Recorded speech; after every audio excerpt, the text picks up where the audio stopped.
All right, so, and I'm running two monitors here. So just a quick introduction about what we're going to talk about. We're going to have a quick look at the state of play in streaming, look at some of the technology trends that have kind of helped the development of streaming, some other trends that have affected streaming. We're going to look at some examples of what other festivals have been doing. And then I've got a particular case study that I worked on for the Melbourne Writers' Festival in 2020. All of Melbourne was in lockdown, so we were in lockdown, our client was in lockdown, the whole audience was in lockdown. So it's a very interesting little case study of what we managed to do and present a festival when it wouldn't have otherwise been possible. So what is streaming? Well, essentially it's some kind of media content, audio, video, delivered via some kind of device in real time. And what kind of types of streaming are there? Now, obviously, you're probably fairly familiar with on-demand streaming because that's, essentially watching Netflix. You might have actually watched a live stream. You might have used Twitch or YouTube or Facebook, any of those kind of live streaming platforms. And what we're seeing is that the emergence of more hybrid kind of platforms which allow you to do either both or have both in-person events and streamed events at the same time. So obviously to do the streaming part you need a camera, an encoder and some streaming playback technology obviously. Okay, so just a quick wrap up of my experience and how I kind of came into this whole streaming thing. So obviously COVID hit. We were a ticketing company running events all over Australia from Melbourne. And COVID hit and we lost about $500,000 in 3 hours of forward revenue. And we're like, gee, what are we going to be able to do here to actually make ends meet and try and come up with something that's going to not only help us, but help our clients who are affected by COVID as well and suffering lost revenue. So a lot of our clients are film festivals, and so obviously the natural pivot was to try and build something which had both ticketing and streaming delivery of film. So that's kind of where we started. And there's a heavy kind of digital rights management requirement for that. So that basically means digital rights management is the technology that prevents people from downloading it and keeping it. So our first client was Melbourne Writers' Festival, ironically enough, and that managed to sell over 35,000 streams for the first instalment. So since the launch of that system, we've sold about 500,000 streams, or about $7 million in sales. And most of that's been for fairly small kind of festivals, probably under $500,000 in total revenue.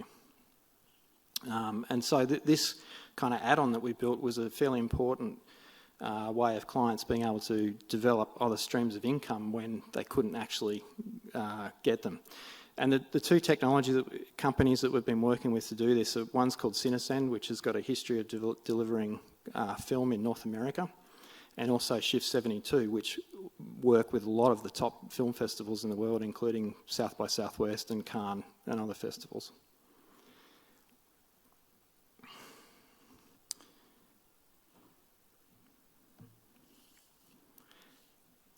So, if we have a look at the current state of play of streaming, the market is actually huge, like ridiculous.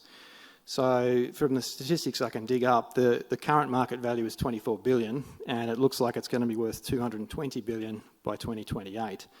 So, we're talking about a very large and increasingly large market. And obviously, trying to be part of that market is a good thing to try and achieve. So Coachella had the highest live viewership pre-pandemic of about 82 million for streaming. And you can see basically that we all know that streaming has really kind of taken off and is actually a pretty important source of entertainment for some people. Just some more statistics here. So a lot of the, one very important thing is that 67% of live video viewers are more likely to buy a ticket to an in-person event at some later time. So streaming can be used as a kind of an audience development tool to help kind of build an actual in-person audience. So if we look at some of the trends that are starting to affect streaming, so there's basically a lot of technology trends that are happening, and then there's also other trends which are societal and other factors. So some of those are listed here, and we'll go through them quickly.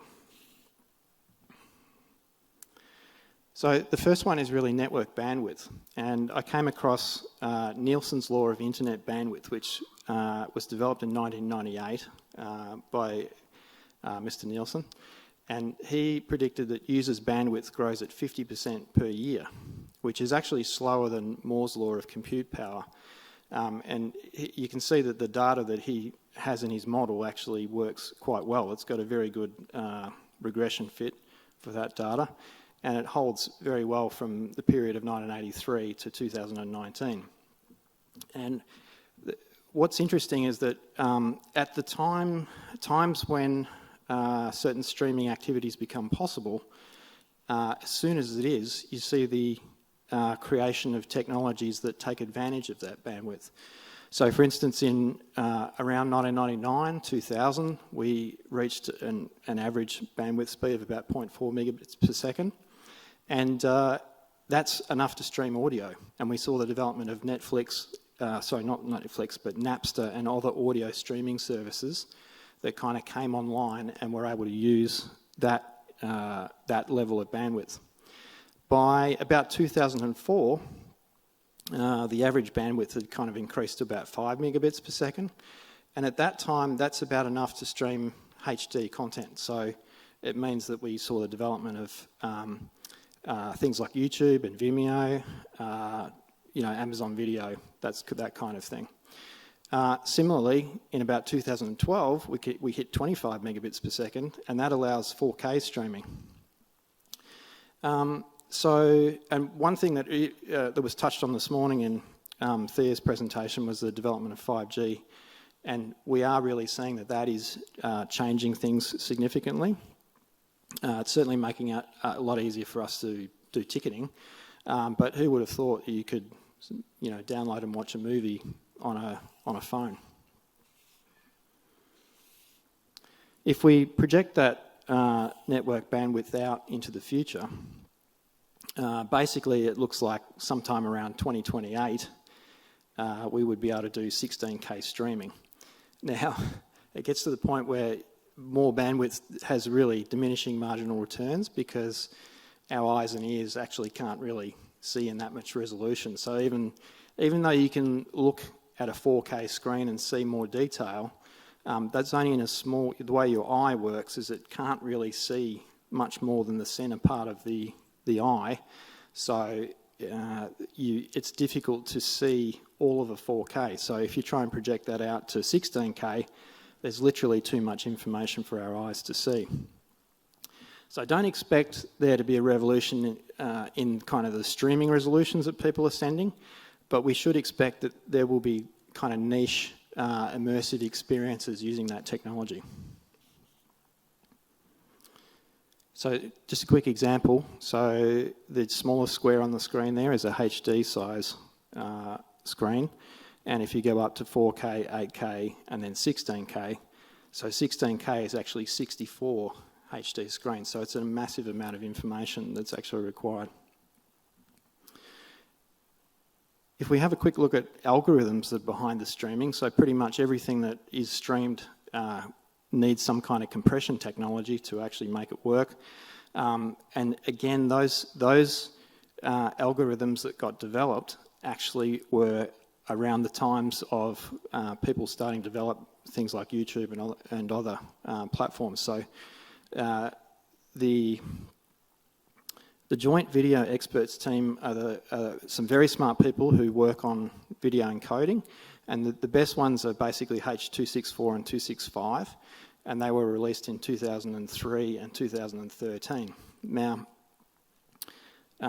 we won't really see kind of some extra fancy algorithm that makes streaming even more, ubiquitous. But there is an upcoming H.266 that will make it a bit easier to stream those very large files.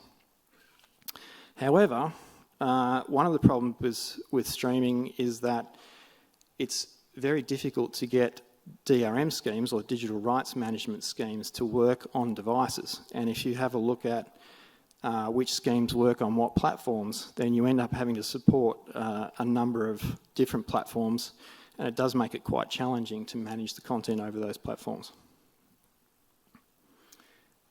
Another trend is artificial intelligence, and a lot of the streaming providers have been working with AI algorithms to actually help suggest content and to select content for people. So in the future, I think that those algorithms and that artificial intelligence will probably start recommending across multiple services, not within the same service.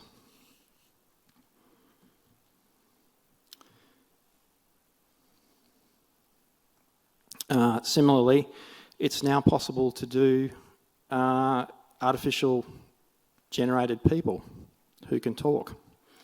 I'm not sure if that video is going to play.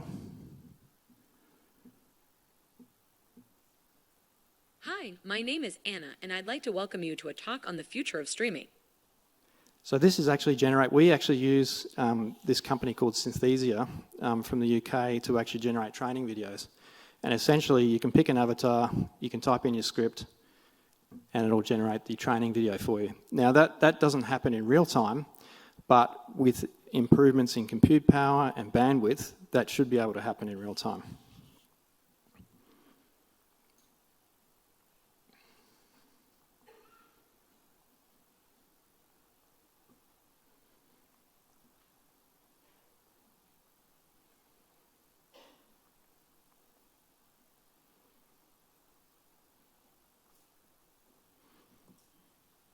Sorry, can you just go forward one slide?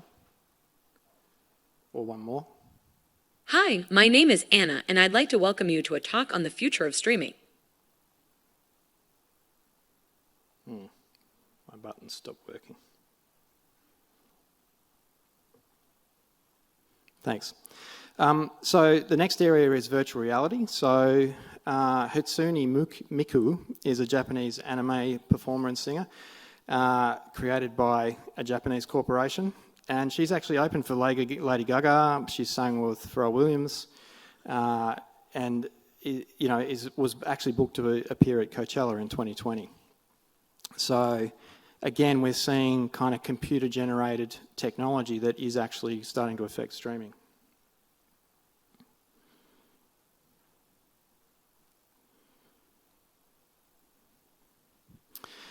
Similarly, game development is actually kind of revolutionising the way that people stream things as well. So in April 2020, rapper Travis Scott held a free virtual reality concert called Astronomical in the Fortnite video game. Now, I only know this because my son plays Fortnite and he's 13. So he's my window into the consumers of the future. Now, that was important for a few reasons. One is that my son got up at 4 a.m. to watch. The second is that Australia is not a very convenient time zone for watching live streams. And basically that had 12.3 million views. And Travis got an extra 1 million followers on his social media accounts over the next few days. So basically what we see is that there will be a push towards free kind of experiences to develop the technology for people to then monetize in a second stage.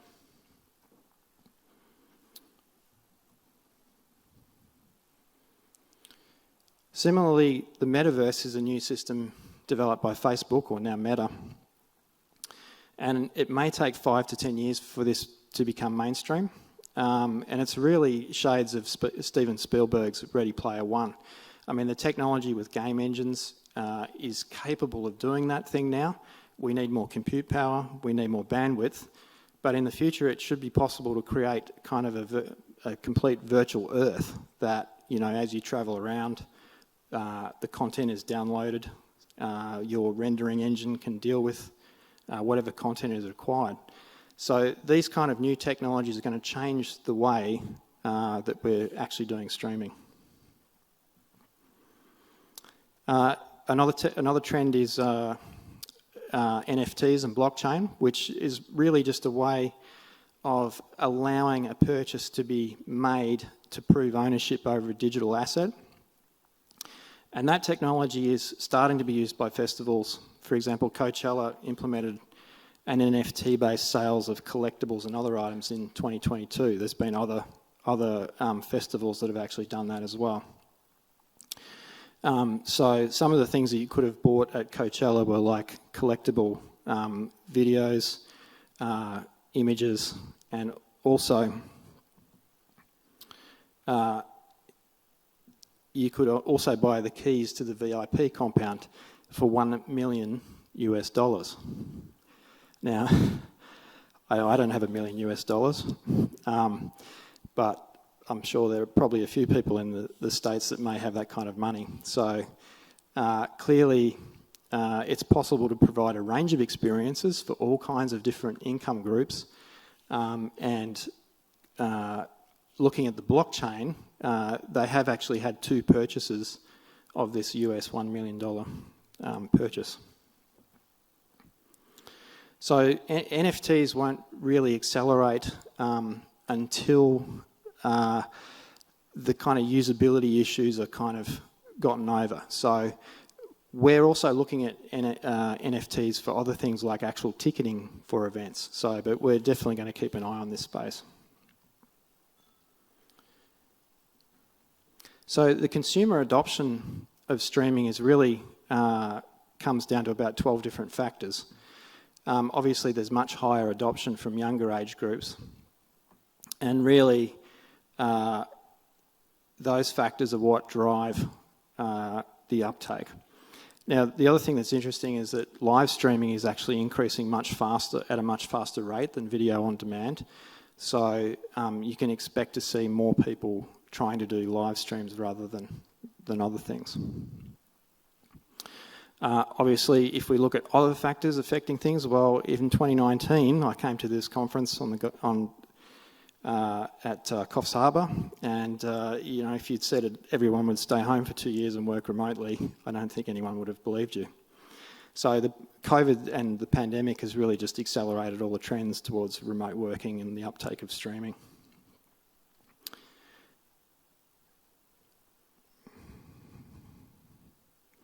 So there's also been a lot of market disruption. Again, my son, who's 13, has a total of 9 streaming services. And I'm like, dude, why have you got so many services? And he's like, oh, well, you know, Disney Plus came out and that's got all the good content and all the Marvel content that I like to watch. And then I need this for Twitch. I need Twitch for gaming, and I need this for something else and this for something else.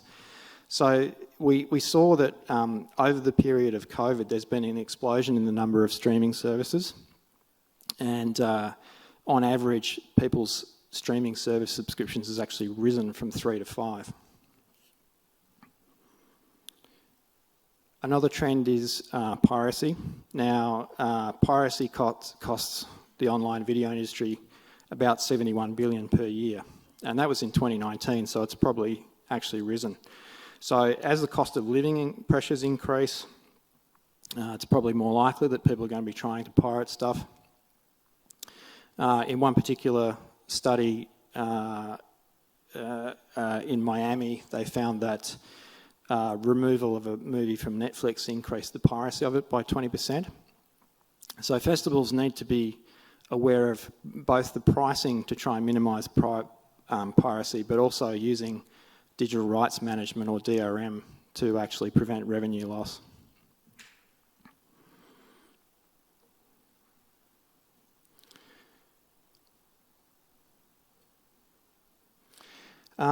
Pricing is another factor which actually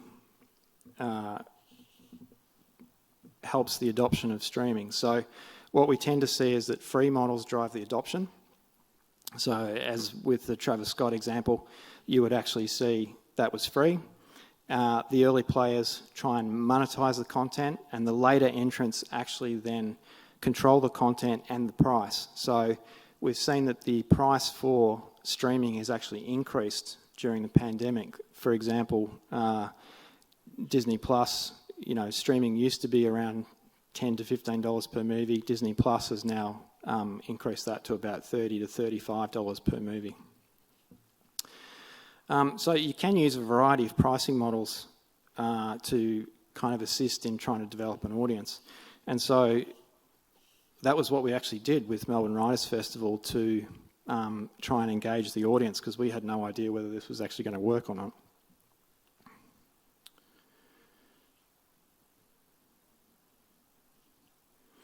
So in 2020, the Melbourne Writers Festival developed a 50-session virtual festival. So their audience was in lockdown, and the pricing model was really pay what you can. So we had a number of different price points that ranged from free up to about $50 per session, with an optional donation amount as well. So it kind of covered all bases. Basically, our client and we were trying to help the audience kind of still feel connected and actually develop an experience where people kind of felt included, and even if they weren't earning much money, they could still participate in the experience. So this was about half the size of a normal in-person program for them. So the goal was to try and get $100,000 worth of revenue, which seemed like a reasonable target. And it was delivered with a very small technical team. There was only I think there were 6 at Melbourne Writers Festival. They had 1 AV production person, and we had about 7 people on our team. So all in all, there was only about 15 people in total. The format was actually interviews conducted on Zoom, and they were broadcast on demand at a set time so that they appeared to be live. We had a very surprisingly low number of technical issues. I thought there would be more, but there was only about 100 issues reported in a total pool of about 35,000 streams. That's pretty amazing, considering that 53% of the audience was aged over 55. Here's some more stats about this virtual festival. You can see that the audience is very heavily female.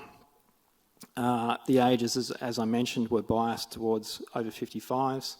74% were in Melbourne, 12% regional Victoria, 14% interstate and overseas, which was about 25% higher than what we've seen for that particular client previously. So by having the streaming available, we actually did see a 25% higher rate of sales from overseas. So, and the festival was very well received as well. Very high satisfaction scores from participants. Most of the sales, or most of the revenue, actually came from a very small number of sessions. So you can see the area in blue is the top 10 sessions. So the blue line is actually the total sales in thousands of dollars. So the top grossing session was about $35,000 worth of sales. And then by the time we got just outside the top 10, then we were looking at about $6,000 worth of sales per event. And by the time we got down towards the marginal back end of the program, was definitely not necessarily recovering costs. So part of the challenge here is to try and work out what the content is that people will actually take up and produce that. Yep. So overall, the ticket price that we ended up generating was about $8.28, $8.28. The average audience was about 590 per session. There was about 35,000 streams delivered and $280,000 of total sales. which actually exceeded their target budget by 180%.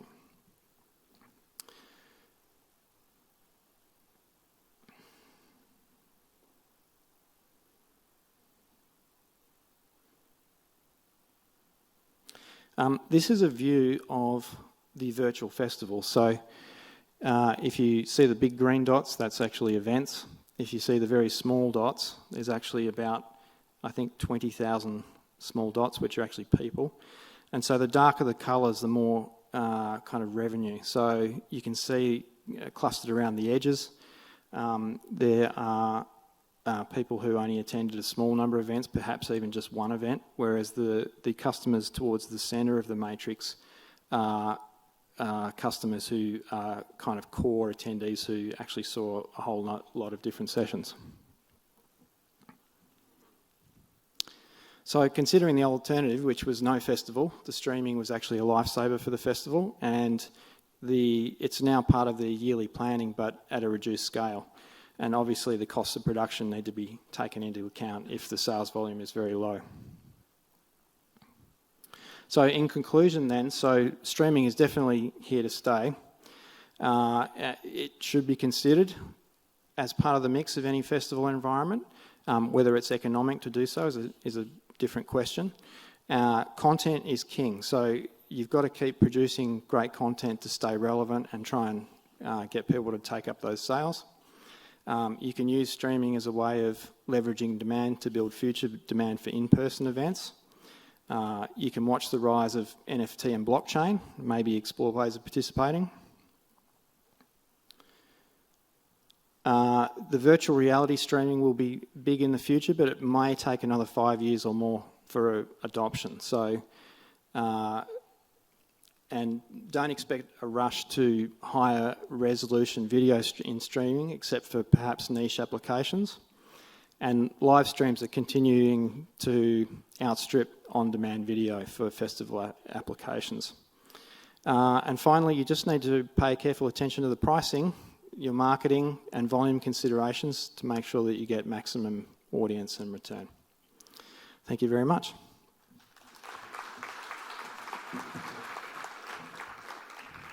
Any questions?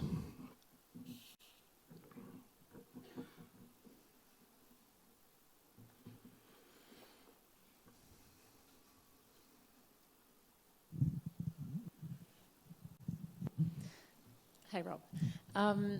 My question's sort of more about, I know this is a film example, but in music land, what does that mean for rights and royalties for musicians where you're streaming things and maybe leaving it on demand later on? Yeah, look, that's a very good question. It is difficult to kind of work out, you know, how those things would work. I think a lot of that is done on a time-by-time basis with companies and artists kind of working out what can we do, how can we split the revenue, and that kind of thing. I don't think there's any hard and fast way that's actually, you know, a clear model of being able to do that.